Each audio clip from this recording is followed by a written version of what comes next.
Hi mga ka-farm life! Marami sa inyo ang nagtatanong, ano nga ba ang mas magandang daan papuntang New Zealand bilang dairy farmer? Diretsong apply ba sa agency o mag 12 weeks dairy training muna sa New Zealand? Kung yan ang tanong mo, perfect ang vlog na ito.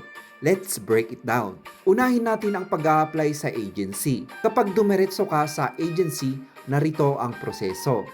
Mag-a-apply ka sa isang POA accredited recruitment agency sa Pilipinas o di kaya agency dito sa New Zealand na nag-hire ng mga dairy farm workers. Kailangan mong magpasa ng mga dokumento gaya ng resume, passport, certificate of employment, dairy-related kung meron, TOR or diploma, NBI clearance at iba pa.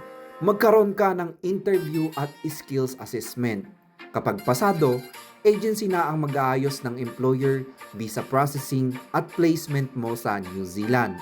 Pero take note, sa pag-a-apply sa agency na nag-hire ng dairy farm workers dito sa New Zealand ay at least may 2 years working experience ka related sa dairy farming o higit pang experience.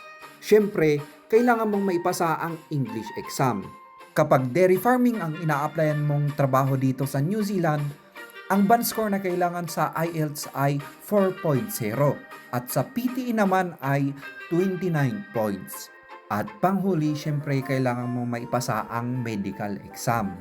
Kung wala ka pang experience, dito papasok ang opsyon na mag 12 weeks dairy training sa New Zealand mismo.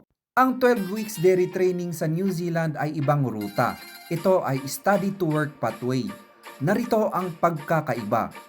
Mag-a-apply ka bilang student visa holder.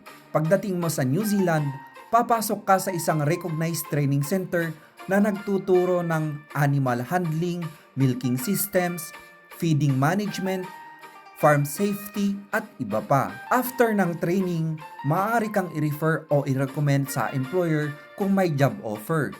May chance ka rin mag-transition sa work visa kung makakahanap ka ng employer na willing mag-sponsor sa'yo. Pero take note din, mas malaki ang initial na gastos dahil ikaw mismo ang magbabayad ng tuition, visa fees at living expenses. Nasa 700,000 pesos to 1 million pesos ang pwede mong magastos dito. Ang disadvantage naman dito ay wala kang kasiguraduhan na makahanap ng employer pagkatapos ng 12 months dairy training mo dito sa New Zealand. May tsansang makakauwi ka sa Pilipinas at masasayang lahat ang nagastos mo sa pag-apply ng student pathway. Kaya bago ka mag-apply dito, pag-isipan mo muna ng 10 beses. Sa pathway na to, syempre kailangan mo rin na maipasa ang English exam.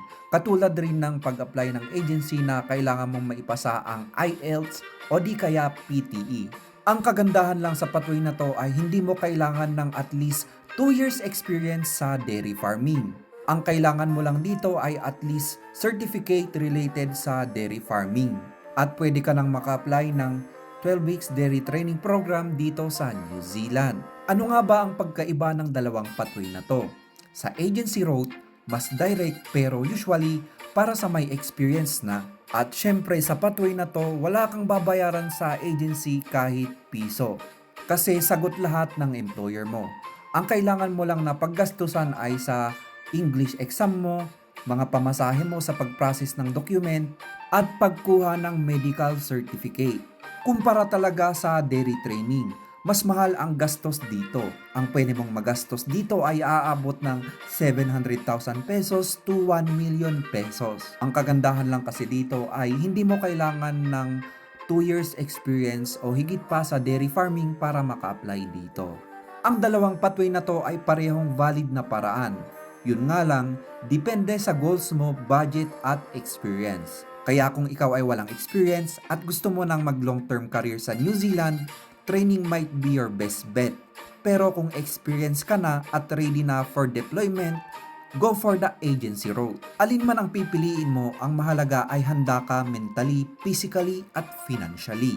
Kung gusto mong malaman ang mga legit dairy training center sa Pilipinas, legit na consultancy na pagtrainingan ng 12 weeks dairy training dito sa New Zealand, at mga agency na nag-hire ng mga dairy farmers dito, follow nyo lang ako para updated kayo sa next vlog ko.